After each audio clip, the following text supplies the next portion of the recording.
گزشتہ ہفتے کوئٹہ کے علاقے خیزی چوک میں بس ٹرمینل کے قریب یکے بعد دو دھماکے ہوئے، جس میں ایک ریسکیو رضاکار جاں بحق جبکہ پولیس اہلکاروں سمیت متعدد افراد زخمی ہوئے تھے۔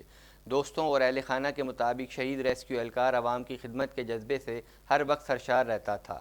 مزید جانتے ہیں اس رپورٹ میں۔ گزشتہ ہفتے کوئٹہ کے علاقے خیزی چوک میں بس ٹرمینل کے قریب یکے بعد دو دھماکے ہوئے، جس میں ایک ریسکیو رضاکار جاں بحق جبکہ پولیس اہلکاروں سمیت متعدد افراد زخمی ہو گئے تھے۔ جاں بحق ہونے والے رضاکار کی شناخت محمد نعیم کے نام سے ہوئی تھی۔ محمد نعیم پہلے بم دھماکے کے بعد پہنچے تھے اور وہاں پر ہونے والے دوسرے دھماکے میں جاں بحق ہوئے تھے۔ چیپا کے رضاکار محمد نعیم کی بیوہ نے ذرائع ابلاغ عامہ کے نمائندے سے گفتگو کرتے ہوئے کہا کہ ہماری شادی 1.5 سال قبل ہوئی تھی اور جس روز نعیم جاں بحق ہوئے اسی روز ان کی سالگرہ تھی، جس پر انہوں نے نعیم کو سرپرائز دینے کی منصوبہ بندی کی تھی۔ ان کا برتھ ڈے تھا، میں ان کو سرپرائز دینا چاہتی تھی، ان کے لیے گفٹ پلان کیا تھا اور میں اس کو سرپرائز دینا چاہتی تھی برتھ ڈے پارٹی کا۔ ان کو پتہ تھا کہ میں ان کے لیے پلان کرتی ہوں، کیونکہ پچھلے سال بھی میں نے ان کا برتھ ڈے پارٹی بنایا تھا، اینیورسری پارٹی منایا تھا۔ ان کو پتہ تھا کہ اس بار بھی میں نے ان کے لیے کچھ نہ کچھ پلان کیا ہوگا، اس کو امید تھا۔ جب ڈیوٹی نہیں ہوتی ان کی، پھر بھی اگر کوئی ایمرجنسی ہوتا وہ بھاگے چلے جاتے۔ میں جب منع کرتی ان کو کہ مت جایا کرو تو وہ بولتے نہیں، یہ میرا فرض ہے، یہ میرا شوق ہے، یہ میرا فرض ہے، میں لوگوں کی ہیلپ کرنا چاہتا ہوں، اسی لیے میں جاتا ہوں۔ اور کل بھی فرض اپنا ادا کرتے کرتے وہ خود چلے گئے۔ محمد نعیم کے بھائی کا کہنا تھا کہ میری والدہ کے انتقال کے بعد بھائی ہی ہمارا سب کچھ تھا، وہ بھائی سے زیادہ دوست تھا۔ اس نے اپنی شہادت سے یہ ظاہر کر دیا کہ وہ ہم سب سے اونچا مقام رکھتا ہے۔ بھائی یہ اس طرح تھا کہ وہ ہمارا بچہ تھا، دوست تھا، دوست بہت زیادہ تھا۔ ہر معاملہ ہوتا وہ آ کے میں بتاتا، کیونکہ میرے والدہ کے بعد ہم دو اکیلے تھے، ایک دوسرے کا آسرا تھے۔ وہ ہر بات آ کے مجھے بتاتا تھا، ہم لڑتے تھے، مذاق کرتے تھے، ہر معاملات میں ہم ایک دوست تھے۔ ہر چیز وہ آ کے ہمیں بتاتا تھا، کوئی بھی ہوتا تھا وہ گھر کا رونق تھا۔ جب وہ ہوتا تھا صبح کے ٹائم یا شام کے ٹائم ہوتا تھا، ہم لوگ ہنسی مذاق اس کے ساتھ کرتے تھے، کیونکہ ہم ہر ساتھ ہنسی مذاق کرنے والا وہی ہوتا تھا۔ وہ ہر مذاق سہ لیتا تھا، اس سے مذاق کرتے جو وہ سہ لیتا تھا۔ ہمیشہ کہتا تھا کہ میں آپ لوگ سے زیادہ اچھا ہوں۔ ہم کہتے کیوں اچھے؟ کہتے میں خدمت کر رہا ہوں، میں زیادہ اچھا ہوں، میرا مقام دیکھنا، لوگ میری عزت کرتے ہیں۔ میں نے کہا یہ ایسے نہیں، ایک دوست ایسے ہی کہتے ہوں گے لیکن آپ کی عزت کوئی نہیں۔ لیکن اس نے اپنی شہادت کے بعد ثابت کر دیا کہ وہ ہم سب سے بہت بہترین تھا۔ اس موقع پر محمد نعیم کے ساتھ ہی رضاکار نصیر احمد نے بتایا کہ ہم لوگ زیادہ تر ایک جگہ پر ایک ساتھ ڈیوٹی کرتے تھے، وہ میرے بھائیوں جیسا تھا، لوگوں کی مدد کا جنون ہر وقت اس کے سر پر سوار رہتا تھا۔ سمجھو ہم لوگ ہر وقت ایک ساتھ ایک جگہ پہ ڈیوٹی کرتے تھے، تقریباً 3 سال سے ہم لوگ ایک جگہ پہ تھے۔ اس طرح دلیر بندہ تھا کہ میں نے بولا کہ پورا اس طرح دلیر بندہ میں نے نہیں دیکھا۔ وہ سمجھاتا تھا کہ بھائی اس طرح کرنا ہے، ایمرجنسی اس طرح اٹھانا ہے، اس طرح اٹھانا ہے، سب سے پہلے آگے یہ وہی تھا۔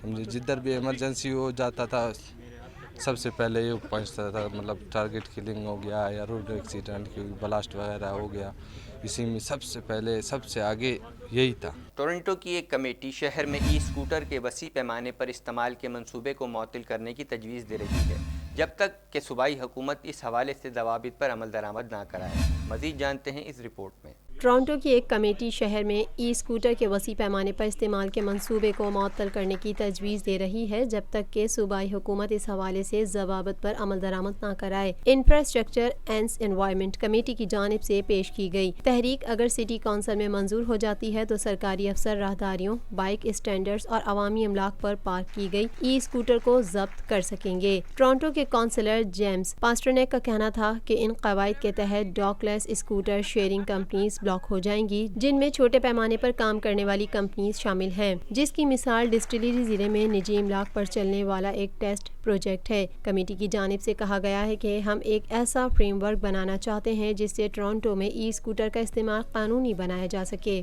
کینیڈا کی وفاقی کابینہ کے 2 اراکین سمندری طوفان سے شدید متاثر ہونے والے کینیڈین شہر ہیلی فیکس کا دورہ کر رہے ہیں۔ Public safety minister Ralph Godil اور کینیڈین وزیر دفاع ہرجیت سجن ڈوریان سے متاثر ہونے والے علاقے کا دورہ کر رہے ہیں۔ مزید جانتے ہیں اس رپورٹ میں۔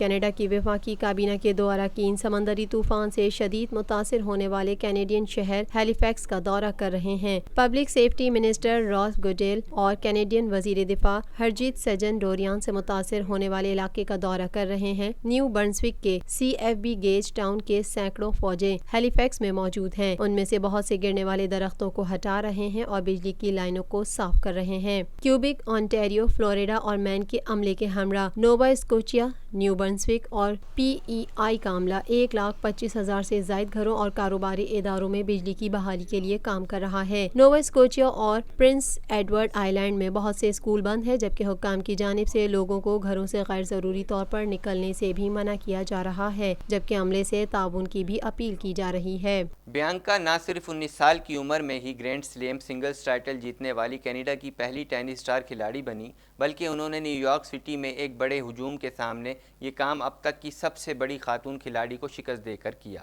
مزید جانتے ہیں اس رپورٹ میں۔ 2 دن بعد بھی کینیڈا امریکی اوپن فائنل میں سرینا ولیمز کے خلاف بیانکا اینڈریسکی کی تاریخی جیت کے بارے میں گونج رہا ہے۔ بیانکا صرف 19 سال کی عمر میں ہی گرینڈ سلیم سنگلز ٹائٹل جیتنے والی کینیڈا کی پہلی ٹینس کھلاڑی بنی، بلکہ انہوں نے نیو یارک سٹی میں ایک بڑے ہجوم کے سامنے یہ کام اب تک کی سب سے بڑی خاتون کھلاڑی کو شکست دے کر کیا۔ اینڈریسکی اپنی امریکی اوپن ڈیبو میں اعزاز جیتنے والی پہلی خاتون ہے اور سن 2000 کی دہائی میں پیدا ہونے والی ٹینس سلیم جیتنے والی پہلی کھلاڑی ہیں۔ پیر کو اینڈریسکی نے ٹینس کی عالمی درجہ بندی میں 10ویں سے 5ویں نمبر پر چھلانگ لگائی۔ ٹورنٹو کے میئر جان ٹوری نے اعلان کیا ہے کہ بغیر ڈرائیور کے ایک خودکار شٹل پائلٹ پروجیکٹ 2020 تک ٹورنٹو کے مشرقی علاقوں میں نظر آئے گا۔ مزید جانتے ہیں اس رپورٹ میں۔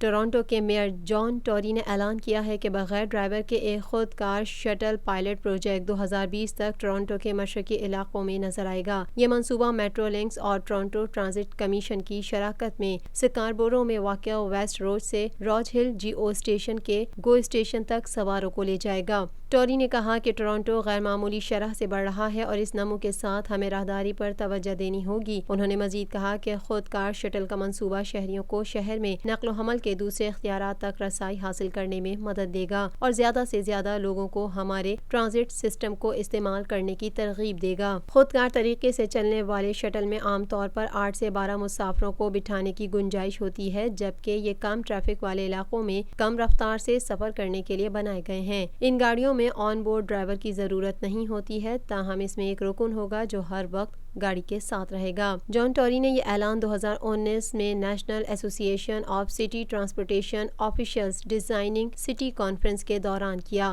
یہ پہلا موقع ہے جب اس پروگرام کا انعقاد امریکہ سے باہر کیا گیا ہو اور 100 سے زائد شہروں کے منصوبہ سازوں کو جمع کرنے اور نقل و حمل میں جدیدیت پر بحث کرنے کے لیے جمع کیا گیا ہو۔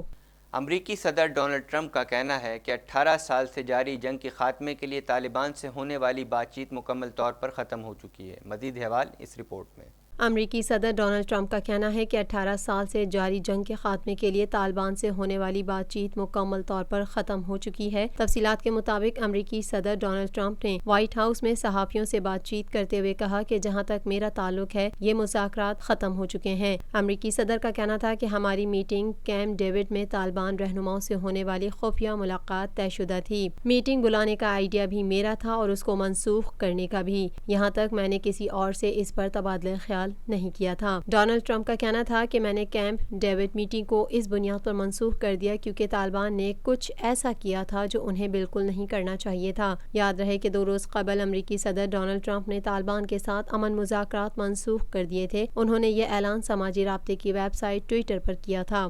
امریکہ کے بعد ایران کی یورپ سے بھی کشیدگی بڑھنے لگی۔ ایران نے جوہری معاہدے کی شقوں سے انحراف پر عمل درآمد شروع کر دیا۔ مزید جانتے ہیں اس رپورٹ میں۔ امریکہ کے بعد ایران کی یورپ سے بھی کشیدگی بڑھنے لگی۔ ایران نے جوہری معاہدے کی شقوں کے انحراف پر عمل درآمد شروع کر دیا۔ تفصیلات کے مطابق ایران نے جوہری معاہدے سے جزوی طور پر دستبرداری کا اعلان کیا تھا۔ یورپی دباؤ کے باوجود تہران حکام نے اب اس پر عمل درآمد شروع کر دیا ہے۔ غیر ملکی خبر رساں ادارے کے مطابق ترجمان ایرانی نیوکلیئر ایجنسی بہروز کمالوندی کا کہنا تھا کہ ایران اب 20% سے زیادہ یورینیم افزودہ کر سکتا ہے۔ ترجمان نے مزید کہا کہ جوہری معاہدے کے تحت ایرانی ریسرچ ریسرچ اور ڈیولپمنٹ پروگرام پر عائد پابندیاں ہٹانی شروع کر دی ہیں۔ انہوں نے مزید کہا کہ اب یورینیم افزودگی کے لیے جدید تیز تر سینٹری فیوجز کا استعمال کریں گے۔ ایسے 40 جدید سینٹری فیوجز اس وقت قابل عمل ہیں۔ بہروز کمالوندی کا یہ بھی کہنا تھا کہ جدید سینٹری فیوجز کے استعمال سے ایران 20% سے زائد یورینیم افزودہ کر سکتا ہے۔ یورپی ساتھیوں کو معلوم ہونا چاہیے کہ جوہری معاہدے کو بچانے کے لیے اب ان کے پاس زیادہ وقت نہیں رہ گیا۔